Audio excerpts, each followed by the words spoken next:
ะฉะนั้นขอฝากไว้กับท่านพุทธบริษัททั้งหลายกับประชาชนทั้งหลายกับชาวโลกทั้งหลายได้เข้าใจในการใช้ชีวิตมีความสมัครสมานสมัคคีกลมเกลียวกันอย่าลังแกกันอย่าข่มเหงกันมีเมตตากันเอื้ออารีกันเราดูด้วยกันฉันพี่น้องทำในการดูโลกกันใช่ไหมน้องชีวิตเราก็จะไม่บกพร่องและล่มจมประชาชนคนไทยรักกันรู้รักสมัคคีเมตตาปราณีกันเอื้ออารีกันทั้งโลกนะ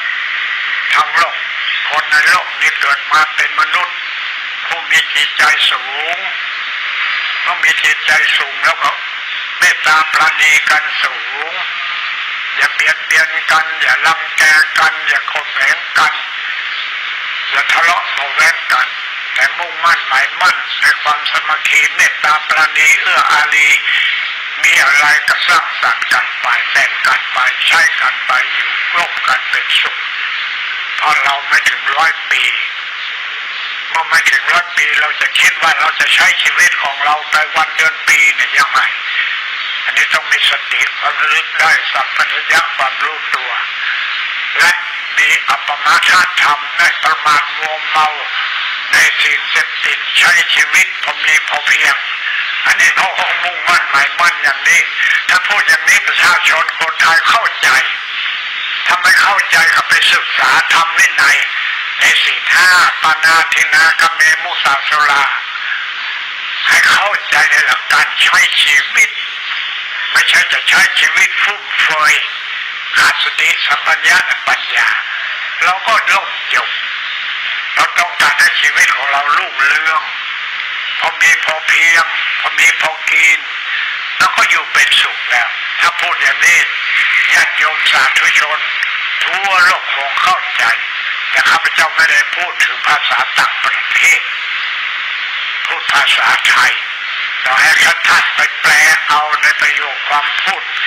สายมัชฌิมาปฏิปทาคือรู้จักใช้ชีวิตพอดีพอดีพออยู่พอกินพอมีพอเพียงอันนี้เราก็สบายใจแล้วเพราะฉะนั้นคนไทยนับถือพระพุทธศาสนาประโยคมัชฌิมาเนี่ยท่านฟังแล้วท่านคงเข้าใจท่านยังไม่เข้าใจท่านไปปรึกษาผู้รู้ผู้มีความรู้ผู้มีความฉลาดผู้มีความสามารถเช่นบรรพบุรุษสัตว์ต่างทั้งหลายที่ศึกษามานานมีอายุมากท่านจะให้ความรู้แก่ท่านทั้งหลายให้ใช้ชีวิตพอดีพอดีเกิดขึ้นตั้งอยู่ดับไปชาติชราปริเทมรณะโสกปริเทวทุกขโทมนัสอุปาญาตมันเป็นสมบัติของชีววิทยามนุษยสังคมวิทยาท่านต้องเข้าใจดำรงชีวิตเมื่อเกิดมาอยู่ตัวคนเดียวพอเกิดมาเสร็จแล้วเป็นหนุ่มเป็นสาวมีครอบมีครัวท่านจะดำรงชีวิตของท่านโดยวิธีใดถ้าขาดธรรมะชีวิตขาดคุณธรรมชีวิตท่านก็พาชีวิตของท่านไม่สมบูรณ์เรียบร้อยเหมือนเป็นคลื่นในทะเลกว้างคลื่นในทะเลกว้างเวลามันลมขึ้นมามันกับปัดเป่าเอาสิ่งโสโครกมาทับถมทั้งดินทั้งน้ำทั้งลมทั้งไฟโลภะโทสะก็เช่นเดียวกันมาทับถมกายใจของเราให้เกิดโลภะโทสะโมหะอิจฉาริษยาอาฆาตมาขึ้นมันก็เป็นพิษเป็นภัยในการใช้ชีวิตไม่ถูกต้องไม่ถูกทางไม่ถูกธรรมในพระวินัยพูดอย่างนี้ท่านทั้งหลายคงเข้าใจเพราะงั้นจงปรับปรุงภาวะนิสัยให้มีศีล 5กัลยาณธรรม 5เข้าไว้เพื่อเป็นการปกป้องคุ้มครองกายใจของเราให้ใช้ชีวิตสม่ำเสมอพอดีพอดีพอมีพอเพียงพอมีพอกินเนี่ยสบายและสายมัชฌิมาพระพุทธเจ้าทั้งหมดมัชฌิมาปฏิปทาตถาคตนะ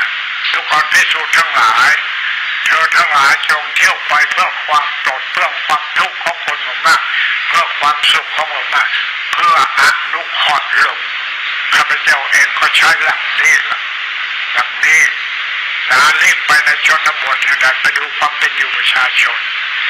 มื่อประชาชนเพียบพร้อมทั้งศีลห้ากัลยาณธรรมก็เสริมสร้างคุณธรรมและญาติโยมสาธุชนให้อยู่กันรู้รักสามัคคีเมตตาปราณีกันมีก็ฉัน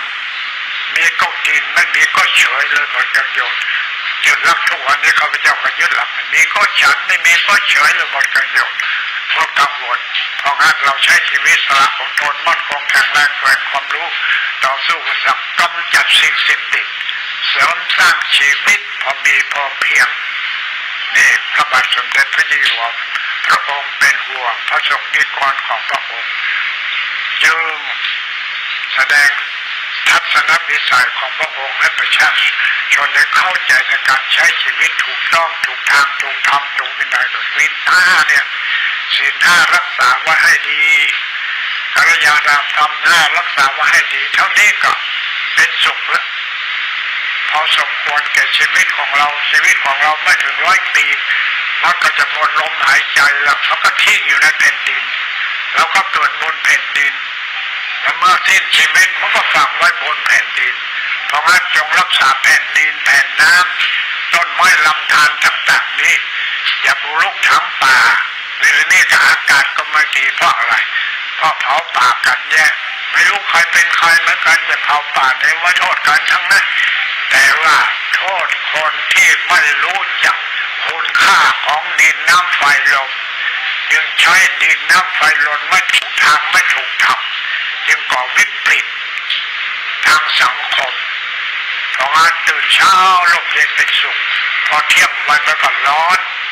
แต่พอดินน้ำอากาศมันไม่เสมอเหมือนกันเพราะงั้นขอให้ท่านทั้งหลายจงรักษากายวาจาใจให้มั่นคงสละอดทนมั่นคงแข็งแรงใส่ความรู้เพื่อต้องเอาความรู้นั้นไปรักษาตัวรักษาตนครอบครัวสังคมชุมชนไทยแล้วทีนี้เราใช้ชีวิตเป็นสุขถ้าพูดอย่างนี้ท่านพุทธศาสนิกคิดว่าจะถูกไหมฝากให้ท่านไปคิดฝากให้ท่านไปนึกว่าการใช้ชีวิตทุกวันที่วันเลยอาศัยอะไรเป็นหลักอาศัยโภชนาการเป็นหลักและกำลังชีวิตเช้ารับประทานอะไรกลางวันรับประทานอะไรค่ำมารับประทานอะไรเพื่อผักสนหัวลูกกินได้ทั้งนั้นที่ก่อให้เกิดความอุดมสมบูรณ์ทางอาหารชีวิตคนและสัตว์ถ้าขาดอาหารมันก็อยู่ไม่ได้เพราะงั้นทั้งคนทั้งสัตว์อยู่ด้วยกันนี่เพราะมีเมตตาธรรมและกันและกันสัตว์2 เท่าก็คือมนุษย์สัตว์4 เท่ากับสัตว์เดรัจฉาน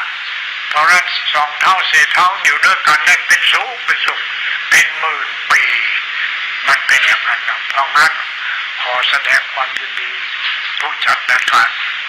เพื่อสร้างสรรค์คุณธรรมอันเกิดจากกายจากจิตเพื่อรักษาคุณภาพชีวิตตนเองสังคมครอบครัวให้เกิดความร่มเย็นเป็นสุขในสังคมนี้ให้เกิดมีความสมัครสมานสามัคคีเมตตาปราณีเอื้ออารีในกันและกันเพื่อนั้นข้าพเจ้าขอยุติในการบรรยายสาระธรรมนำความสุขให้แก่เพื่อนร่วมเกิดแก่เจ็บตายได้เข้าใจในการใช้ชีวิตทางเศรษฐกิจพอมีพอเพียงตามพระราชดำริพระบาทสมเด็จพระเจ้าอยู่หัวขอท่านทั้งหลายจงเจริญมั่นคงในศีลธรรมและธรรมเป็นดีอันยิ่งขึ้นไปด้วยเถิด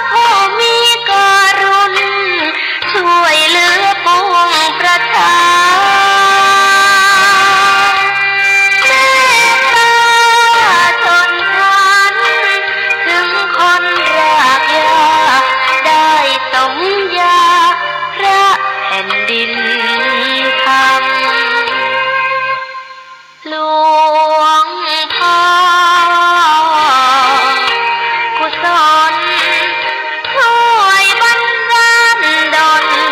ประชาชนน้อ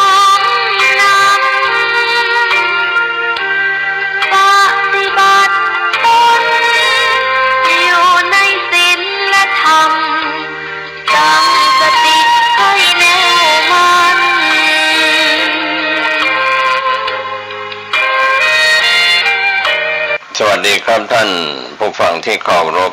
ธรรมสาระวันนี้ก็เป็นส่วนหนึ่งซึ่งผมเกษตรเพชรสำริดวิทยากรก็เชิญชวนท่านผู้ฟังซึ่งติดตามรับฟังกันเป็นประจำเรียกว่าเราได้ศึกษาธรรมเป็นการเรียกว่าพหูสูตรฟังมากก็ย่อมได้สติได้ปัญญาสุวิชชาโนภวังโหติผู้รู้ดีรู้ในสิ่งที่ควรละควรกระท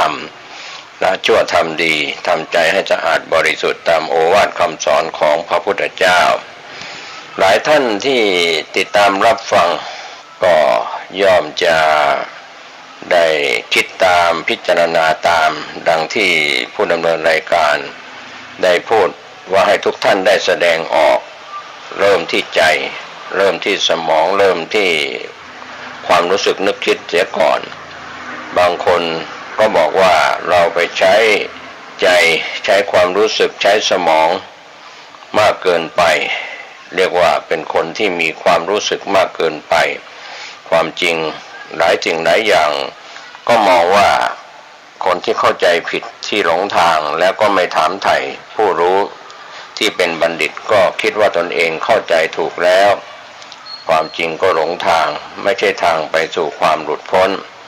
ก็เรียกว่าเดินเลาะริม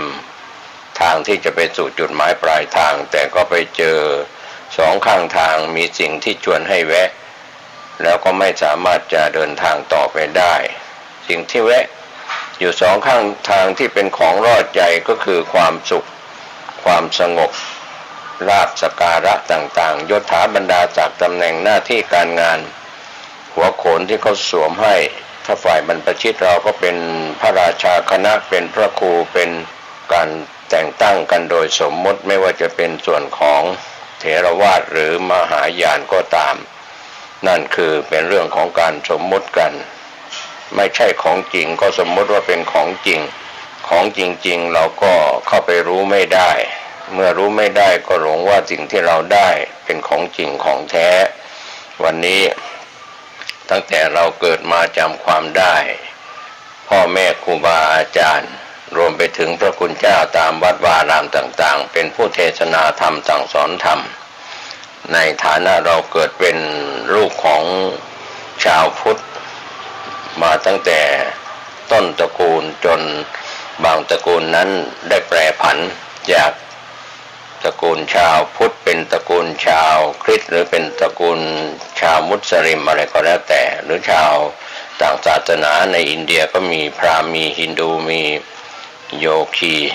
อะไรต่างๆมากมายที่เราหลงทางก็เพราะว่าสิ่งที่เราร่อตาร่อใจร่อตาร่อคือหลอกล่อทางตาหลอกล่อทางทางหูทางจมูกทางลิ้นทางกายทางใจนี่แหละที่ว่าเป็นอายตนะทั้งหกที่ผู้ดำเนินรายการชวนให้ท่านได้แสดงออกว่าเราคิดอะไรได้เรามีความรู้สึกอะไรได้ก็แสดงพลังทางใจออกมาอย่านิ่งอย่าคิดแต่อยู่ในใจเดี๋ยวจะเป็นโรคจิตวิปลาสมีจิตคลาดเคลื่อนจากความเป็นจริงงานแสดงออกของคนเราไม่ว่าจะเป็นเด็กเป็นผู้ใหญ่เราต้องยอมรับเขามีความคิดจะคิดดีคิดร้ายอย่างไรก็แสดงออกมาด้วยคำพูดด้วยตัวแทนคำพูดก็คือตัวหนังสือหรือคลิปต่างๆที่แสดงออกมาจะเป็นโจรเป็นบัณฑิตจะเป็นคนดีคนร้ายหรือการแสดงออกทางกายโดยความประพฤติที่ผิดต่อกฎหมายและศีลธรรมหรือถูกต้องตามกฎหมายและศีลธรรมก็ตามสิ่งเหล่านี้นะครับเป็นเรื่องที่เราเข้าใจเราเริ่มต้นที่ใจที่เรารู้กันอยู่ว่าอะไรก็เกิดที่ใจจากความรู้สึกจากถ้าพูดแบบทางชาวโลกก็บอกว่าเกิดจากมันสมอง IQ EQ อะไรต่างๆก็เป็นเรื่องราวที่เราควรจะได้แสดงพลังแห่งความคิดที่มีอยู่ของแต่ละคนออกมา อย่าไปปกปิดอย่าไปซ่อนเร้นแสดงออกทางกายทางคำพูดให้เต็มที่ดังนั้นวันนี้จะชวนท่านไปศึกษาเรื่องที่เป็นธรรมะที่น่าสนใจก็คือฮิริความละอายต่อความชั่วร้ายเป็นธรรมเบื้องต้นก็เรียกว่าเมื่อมีฮิริก็มีโอตตัปปะไม่เกรงกลัวเมื่อไม่มีฮิริก็ไม่มีโอตตัปปะไม่เกรงกลัวไม่ละอายไม่เกรงกลัวต่อความชั่วร้ายก็เรียกว่าเป็นโจรทำผิดและซ้ำซากเข้าออกเรือนจำหรือเรียกว่าทำชั่วซ้ำซากดังนั้นเมื่อเราไม่ละอายไม่เกรงกลัวในสิ่งที่เรากระทำที่ผิดต่อติดศีลธรรมและกฎหมายของบ้านเมืองการสำรวมการระวังก็ขาดไปเรียกว่าที่จะมาระมัดระวังว่าเราจะทำถูกทำผิดก็ขาดไปเมื่อการระมัดระวัง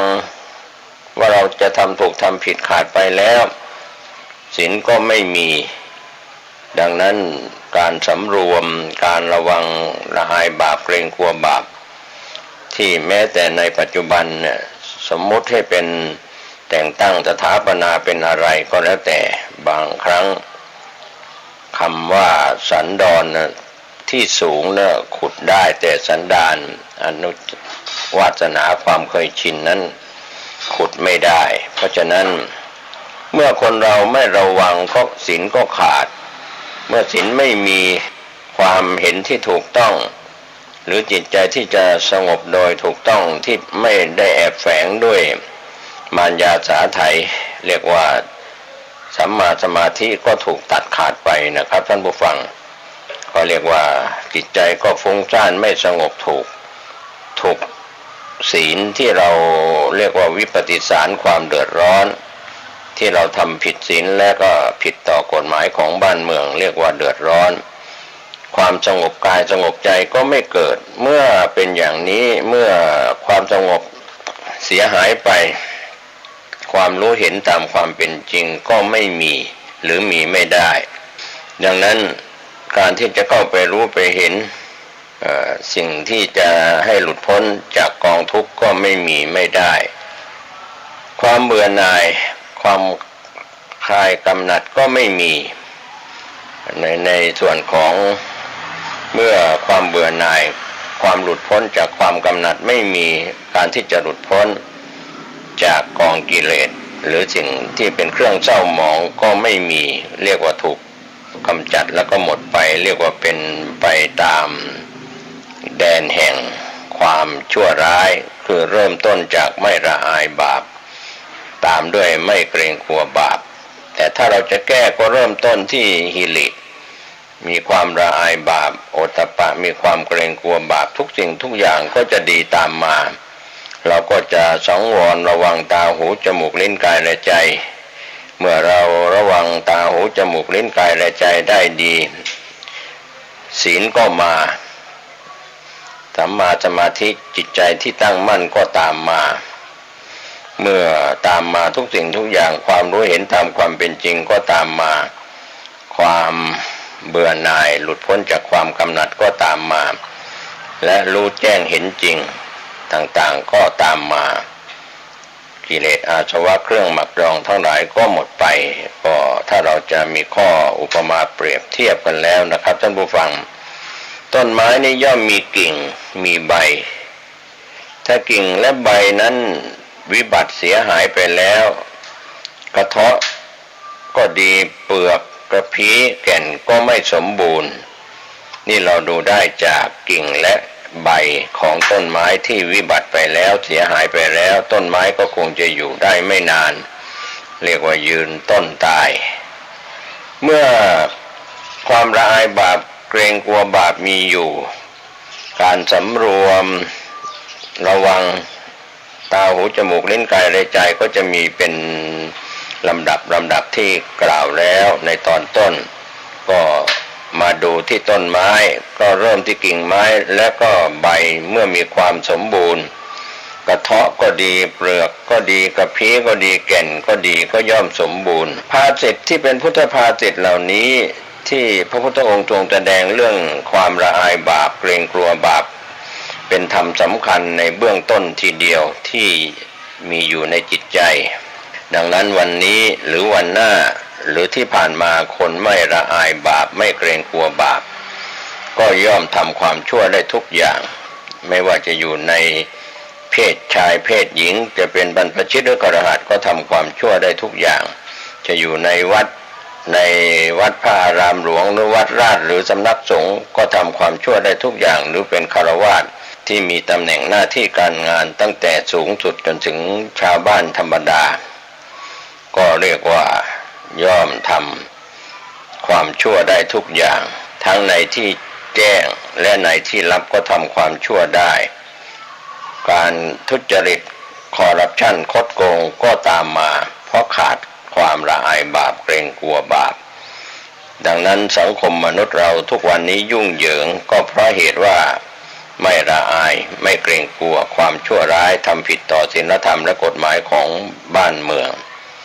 ดังนั้นถ้าขาดความละอายความเกรงกลัวความยุ่งเหยิงก็ไม่มีที่สิ้นสุด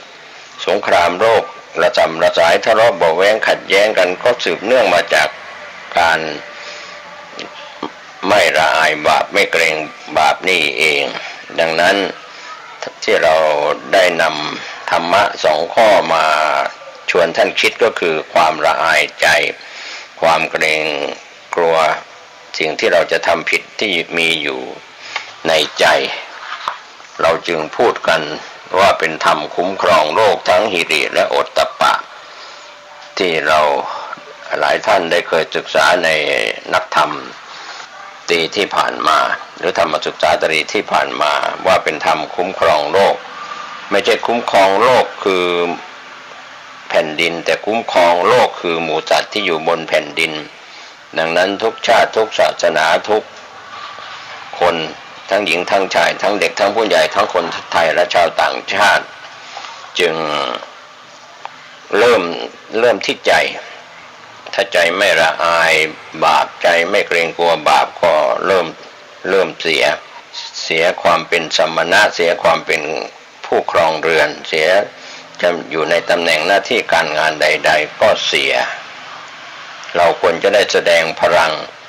ที่เป็นพลังแห่งความดีทางใจนะครับท่านผู้ฟัง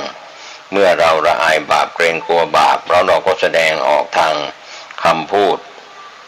แล้วก็ต่อต้านการทุจริตคอร์รัปชันสิ่งที่เป็นเครื่องเศร้าหมองทั้งหลายเราก็ต่อต้านสิ่งที่ทำผิดต่อกฎหมายเราก็ต่อต้านอย่างนี้เป็นต้นเป็นตัวอย่างก็ประมวลมาว่าทุกสิ่งทุกอย่างนั้นไปเริ่มที่ใจเราละอายบาปเกรงกลัวบาปก็ย่อมเป็นจุดเริ่มสตาร์ทของความดีมากมายจนถึงที่สุดคือพระนิพพานสิ่งหนึ่งที่เป็นเรื่องผู้ครองเรือนอาจจะลืมนึกลืมคิดถึงธรรมะสำหรับพี่น้องผู้เป็นผู้ครองเรือนในสมัยพุทธกาลนั้นมีเรื่องราวที่นำมาแบ่งปันให้ท่านได้คิดว่าพระพุทธองค์ประทับอยู่ที่นิคมแห่งชาวโกริยะชื่อกักกรปัตตะเป็นเมืองที่อยู่ใกล้เมืองโกริยะบุตรของชาวโกริยะคนหนึ่งชื่อทีฆชานุก็ทูลขอให้พระพุทธเจ้าแสดงธรรมอันเหมาะสมแก่คฤหัสถ์ผู้ที่ยังครองเรือนอยู่ยังบริโภคกามนอนเบียดเสียดด้วยบุตรภรรยาและสามีอยู่เพื่อประโยชน์สุขในปัจจุบันและก็ภายหน้าพระพุทธองค์ก็ตรัสว่าดูก่อนพยัคฆปัชชะชาวโกริยะนั้นมีชื่ออีกอย่างหนึ่งว่าพยัคฆปัชชะทางเสือโคร่งทำ4ประการนี้นะครับท่านผู้ฟังย่อมเป็นไปเพื่อประโยชน์ในปัจจุบัน4ก็คืออุอากาสะนั่นแหละที่เป็นหัวใจเศรษฐีถ้าเราจะขยายเนื้อความกันข้อแรกอุทานสัมปทาหมั่นขยันในการหาทรัพย์โดยทำเรียกว่าไม่เลือกงานก็ไม่ตกงานในอาชีพต่างๆไม่ว่าจะเป็นอาชีพกสิกรรม เกษตรกรรมพาณิชยกรรมข้าราชการทหารตำรวจฝ่ายพลเรือนหรือวิชาศิลปะอย่างใดอย่างหนึ่งขยันหมั่นขยันทำการงานส่วนข้อที่สองนั้นเมื่อขยันทำการงานแล้วอารักขาสัมปทาก็พร้อมด้วยการรักษาทรัพย์ที่หามาได้ไว้ไม่ให้พินาศไปด้วยภัยต่างๆก็บางครั้งเราขยันหาเงินหาทองมาได้มากมายจริงแต่ก็ไม่รู้จักรักษาไปเล่นพนันออนไลน์ไปปากทางแห่งความเสื่อมเป็นนักเลงหญิงนักเลงสุราการพนันอะไรต่างๆปากทางแห่งอบายมุขทั้งหลายก็มาถ้าเราไม่รู้จักรักษาทรัพย์ที่หามาได้ด้วยหยาดเหงื่อแรงงานข้อที่สามนั้นกัลยาณมิตรก็คือต้องคบเพื่อนที่ดีเรียกว่าไม่ว่าเพื่อนเหล่านั้นจะเป็นใครที่เราไปคบค้าสมาคมก็มีคบเรียกว่าเพื่อนดีกับเพื่อนเลวนั่นแหละครับกัลยาณมิตรนี่ก็เป็นมิตรที่ดีถ้าคบเพื่อนดีก็จะมีโอกาสเข้าถึงในทางธรรมทางพระพุทธศาสนาเรื่องของศรัทธาศีลจาคะปัญญาก็ดีเพราะว่าได้คบเพื่อนดีในทางตรงกันข้ามเพื่อนชั่วก็พาตัวเรียกว่าไปทางเป็นปากทางแห่งความเสื่อมหลากหลายเรื่องราวที่ได้ไปอยู่ทำผิดกฎหมายถูกศาลตัดสินจำคุกไปอยู่ในเรือนจำเป็นผู้ต้องหาต้องขังกันไปนะครับเพราะว่าการคบเพื่อนก็สำคัญบางครั้งก็บอกว่าเป็นคนไม่เอาพวกเป็นคนไม่เอาหมู่เป็นคนไม่เอาเพื่อนเพราะว่าไม่เอาพวกก็พวกไม่ดีก็ไม่คบไม่เอาหมู่ก็หมู่คณะที่ไม่ดีเลยก็ไม่เข้าหมู่เข้าคณะเพราะหมู่คณะไม่ดีเขาเรียกว่าไม่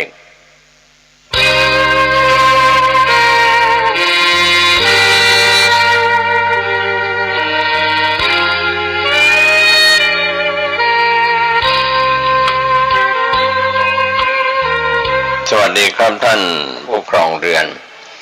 ในสมัยพุทธกาลนั้นมีเรื่องราวที่นำมาแบ่งปันให้ท่านได้คิดว่าพระพุทธองค์ประทับอยู่ที่นิคมแห่งชาวโกริยะชื่อกักกรปัตตะเป็นเมืองที่อยู่ใกล้เมืองโกริยะบุตรของชาวโกริยะคนหนึ่งชื่องานข้อที่สามนั้นกัลยาณมิตรก็คือต้องคบเพื่อนที่ดีเรียกว่าไม่ว่าเพื่อนเหล่านั้นจะเป็นใครทำการงานส่วนข้อที่สองนั้นเมื่อขยันทำการงานแล้วอารักขาสัมปทาก็พร้อมด้วยการรักษาทรัพย์ที่หามาได้ไว้ไม่ให้พินาศไปด้วยภัยต่างๆก็บางครั้งเราขยันหาเงินหาทองมาได้มากมายจริงแต่ก็ไม่รู้จักรักษาไปเล่นพนันออนไลน์ไปปากทางแห่งความเสื่อมเป็นนักเลงหญิงนักเลงสุราการพนันอะไรต่างๆปากทางแห่งอบายมุขทั้งหลายก็มาถ้าเราไม่รู้จักรักษาทรัพย์ที่หามาได้ด้วยหยาดเหงื่อแรงงานข้อที่สามนั้นกัลยาณมิตรก็คือต้องคบเพื่อนที่ดีเรียกว่าไม่ว่าเพื่อนเหล่านั้นจะเป็นใครที่เราไปคบค้าสมาคมก็มีคบเรียกว่าเพื่อนดีกับเพื่อนเลวนั่นแหละครับกัลยาณมิตรนี่ก็เป็นมิตรที่ดีถ้าคบเพื่อนดีก็จะมีโอกาสเข้าถึงในทางธรรมทางพระพุทธศาสนาเรื่องของศรัทธาศีลจาคะปัญญาก็ดีเพราะว่าได้คบเพื่อนดีในทางตรงกันข้ามเพื่อนชั่วก็พาตัวเรียกว่าไปทางเป็นปากทางแห่งความเสื่อมหลากหลายเรื่องราวที่ได้ไปอยู่ทำผิดกฎหมายถูกศาลตัดสินจำคุกไปอยู่ในเรือนจำเป็นผู้ต้องหาต้องขังกันไปนะครับเพราะว่าการคบเพื่อนก็สำคัญบางครั้งก็บอกว่าเป็นคนไม่เอาพวกเป็นคนไม่เอาหมู่เป็นคนไม่เอาเพื่อนเพราะว่าไม่เอาพวกก็พวกไม่ดีก็ไม่คบไม่เอาหมู่ก็หมู่คณะที่ไม่ดีเลยก็ไม่เข้าหมู่เข้าคณะเพราะว่าหมู่คณะไม่ดีเขาเรียกว่าไม่เข้าหมู่เข้าคณะก็เพราะเหตุผลที่เป็นส่วนตัวของเขาเราต้องให้อภัยเขาว่าเขาเลือกคบคนนั้นถูกแล้วจะไปคบทุกคนทุก ประเภทนั้นคงจะยากลำบากก็ดังคำโบราณบัณฑิตก็บอกว่าคบคนก็ให้ดูหน้าซื้อเสื้อผ้าก็ให้ดูเนื้อนี่ก็เป็นธรรมชาตินะครับบรรพชนเราสอนลูกหลานที่เกิดมาในภายหลังคบคนให้ดูหน้าคือหน้าตาท่าทางอาจจะแฝงมาแต่งตัวเป็นผู้ดีเป็นคนดีก็เข้ามาหลอกมาลวงเป็นโจรจี้ปล้นก็ได้นะครับการคบคนการคบค้าสมาคมของคนวันนี้ทั้งคนนอกวัดในวัดทั้งคนไทยและชาวต่างชาติเราก็ต้องให้ดูหน้าตาท่าทางเขาซื้อเสื้อผ้าก็ต้องดูเลือกเนื้อเลือกสีผ้าอะไรต่างๆที่เป็นเนื้อหยาบเนื้อละเอียดอะไรต่างๆก็แล้วแต่นี่ก็เรียกว่าเป็นทางที่จะช่วยให้เราได้คิดพิจารณาในการคบคนหรือการที่จะเลือกซื้อเสื้อผ้าต่างๆตามแฟชั่นตามสมัยก็เป็นเรื่องของกัลยาณมิตรนะครับที่จะช่วยให้เราได้มีโอกาสวันนี้เราทิ้งไปเถอะคนที่เราจะเข้ามาคบกับเราหรือเราจะเข้าไปคบกับเขาถ้าเป็นคนชั่วมีประวัติด่างพร้อยมีประวัติเป็นผ่านการติดคุกติดตารางหรือติดยาเสพติดหรือเป็นนักเลงทั้งหลายไม่ว่าจะเป็นนักเลงหญิงนักเลงการพนันนักเลงสุรายาเมานักเลงอะไรต่างๆที่เป็นเรื่องของนักเลงก็เป็นปาเปมิตรเป็นมิตรที่ไม่ดีก็ห่างใครไปก็ทำใจหน่อยทำใจคับแคบหน่อยอย่าไปใจดีไปคบค้าสมาคมกับคนที่เป็นนักเลงทั้งหลายนักอิทธิพลทั้งหลายก็ถอยห่างออกไปก็กลายว่าเห็นแก่ตัวเองเพื่อเอาตัวเองปลีกออกมาจากคนชั่วมาอยู่กับสังคมคนดีแม้จะมีมากหรือมีน้อยก็ตาม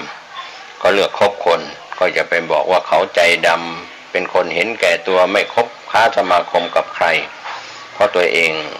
สมควรให้เขาคบค้าสมาคมหรือไม่เพราะบางคนนั้นคบเป็นเพื่อนก็หลอกลวงเพื่อน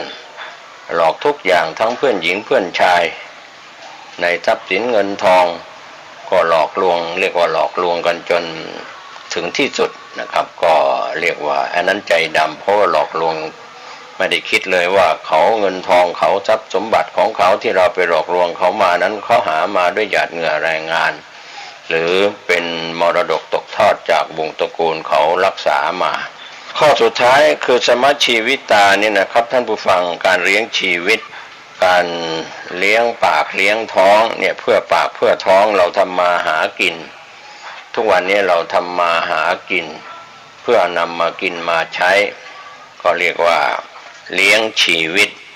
คนที่เราที่จะต้องมาเลี้ยงชีวิตทั้งสามีภรรยาพ่อแม่ปู่ย่าตายายลุงป้าน้าอาที่เป็นญาติพี่น้องรวมไปถึงเพื่อนสนิทมิตรสหายนะครับสมัชชีวิตาเรามีทรัพย์มีสมบัติที่จะมาเลี้ยงตามความเหมาะสมตามกำลังทรัพย์ที่เราหามาได้ก็เรียกว่าไม่ฝืดเคืองนักไม่ฟุ่มเฟือยนักอะไรไม่จ่ายเกินไปก็ทบทวนแบบปัญญาชนว่ารายจ่ายมีมากกว่ารายรับก็ลำบากแล้วพยายามให้รายได้มีมากกว่ารายจ่ายก็ต้องรู้จักทางเสื่อมทางเจริญของสมบัติเรียกว่าสมบัติที่เคลื่อนที่ได้และเคลื่อนที่ไม่ได้เงินทองดังนั้นวันนี้ถ้าเรามีทรัพย์สมบัติแล้วเราไม่ใช้จ่ายให้เกิดประโยชน์เรียกว่าฝืดเคืองเกินไปก็ทำให้คนทั้งหลายลำบากมีเงินมีทองมีทรัพย์สมบัติไม่กินไม่ใช้ก็ลำบากทั้งคนในครอบครัวหรือคนที่อยู่ร่วมกันก็ดังนั้นวันนี้ถ้าฝืดเคืองเกินไปก็ไม่ดีหรือฟุ่มเฟือยมากเกินไปก็ไม่ดีคนทั้งหลายก็มองว่าเราเรียกว่าใช้ศัพท์ว่ามัธยัสถ์ดังนั้นหัวใจเศรษฐีจึงย่อว่าอุอากาสะนั้นย่อมาจากภาษาบาลีก็ทำให้เราได้คิดได้พิจารณากัน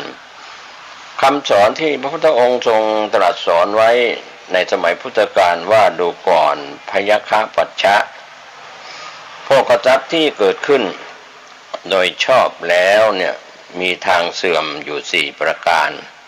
ข้อแรกก็เป็นนักเลงหญิงเป็นข้อที่2ก็เป็นนักเลงสุราข้อที่3ก็เป็นนักเลงการพนันข้อที่4ก็คบคนชั่วเป็นมิตรนี่แหละเรียกว่าเป็นทางเสื่อมของโภคทรัพย์ที่ได้มาก็เปรียบเหมือนสระน้ำใหญ่มีทางน้ำไหลทั้ง4ทางเข้าสู่สระใหญ่ไหลเข้า4ทางไหลออก4ทางเมื่อคนเหล่านั้นปิดทางไหลเข้าเสียเปิดแต่ทางไหลออกไว้น้ำในสระนั้นก็มีแต่จะแห้งขอดไปหมดไปก็คือทรัพย์สมบัติที่มีไม่ได้หาเพิ่มมาก็จะหมดไปโภคทรัพย์ก็เช่นเดียวกันเมื่อหาทรัพย์มาแล้วโดยชอบธรรมในเรื่องของคำว่าชอบธรรมไม่ผิดต่อศีลธรรมและกฎหมายของบ้านเมืองก็คือหาทรัพย์มาเพราะว่าตนเองไม่เป็นนักเลงหญิงไม่เป็นนักเลงสุราไม่เป็นนักเลงการพนันและคบคนดีเป็นเพื่อนอย่างนี้ก็ทำให้เราได้ดูจากน้ำในสระใหญ่ที่บุคคลนั้นปิดทางน้ำที่จะออกไว้เปิดแต่ทางน้ำเข้ามาดูก่อน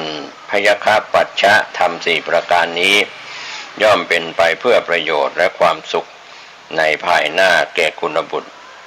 ก็คือประโยชน์ในปัจจุบันที่มีอยู่ก็คือจะมีศรัทธาเลื่อมใสในคุณพระศรีรัตนตรัยมีศีลมีการบริจาคมีปัญญาเกิดขึ้นเรียกว่ามีความถึงพร้อมในสัมปทาทั้ง4คือศรัทธาเลื่อมใสในคุณพระศรีรัตนตรัยมีพระพุทธพระธรรมพระสงฆ์เป็นที่พึ่งที่ระลึกมีศีลเป็นเครื่องรักษาตัวตนมีการบริจาคข้าวน้ำโภชนาอาหารทั้งวัตถุทานและธรรมทานแล้วก็มีปัญญาในการรักษาตนนะครับก็เป็นส่วนที่ชวนให้เราได้คิดในหลักธรรมในคำสอนของพระพุทธองค์ที่เกี่ยวกับเรื่องที่ตรัสสอนธรรมะของคฤหัสถ์ผู้ครองเรือนซึ่งเป็นชาว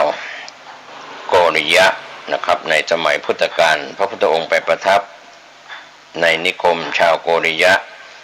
ซึ่งอยู่ใกล้กับเมืองโกริยะนะครับบุตรของชาวโกริยะชื่อทีฆชานุก็ทูลขอให้พระพุทธองค์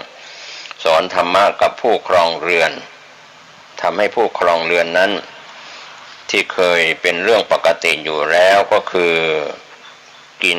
กามเกียรติหรือว่ากินแล้วก็นอนเบียดเสียดด้วยบุตรภรรยาสามีเป็นประโยชน์สุขที่สอนธรรมะที่เป็นประโยชน์สุขในปัจจุบันแล้วก็ในภายภาคหน้าดังนั้นวันนี้ก็เราได้รับรู้รับทราบ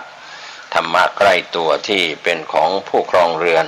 เราก็ใช้ธรรมะของผู้ครองเรือนธรรมะของบรรพชิตนักบวชก็มีหลักธรรมต่างๆวันนี้ผมเกษตรเพชรสำริดวิทยากรชวนท่านคิดก็หวังว่าหลายท่านคง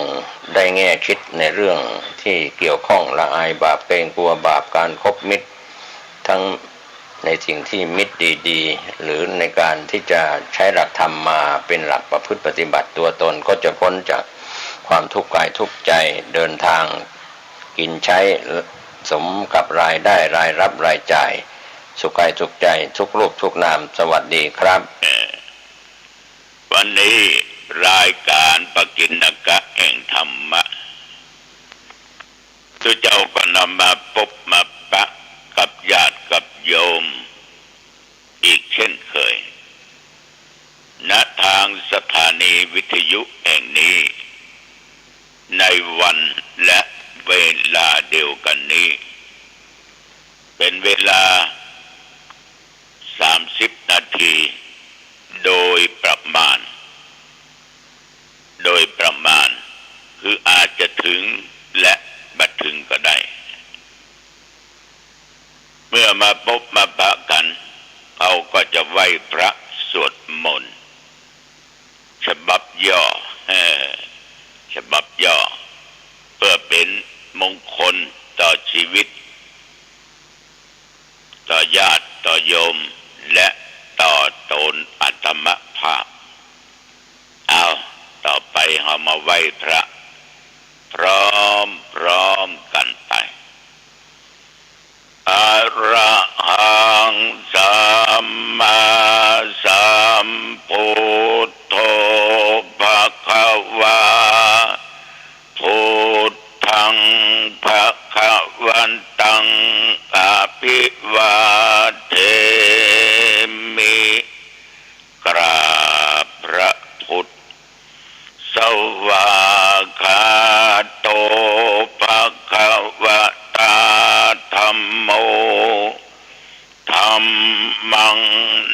มัสสา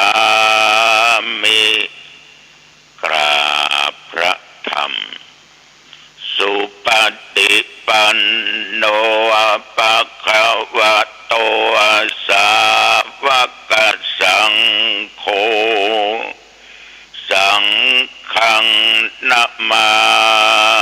มิกราบพระสงฆ์ต่อไปกล่าวคำนมัสการพร้อมกันเนื้อนะโมตัสสะภะคะวะโตอะระหะโตสัมมาสัมพุทธัสสะนะโมตัสสะภะคะวะโตอะระหะโต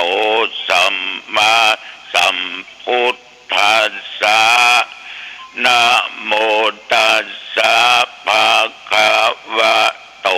อะระหะโตสัมมาสัมพุทธัสสะพุทธังสารนังคัจฉามิธัมมังสารนังคัจฉามิสังฆังสารนังคัจฉามิทุติ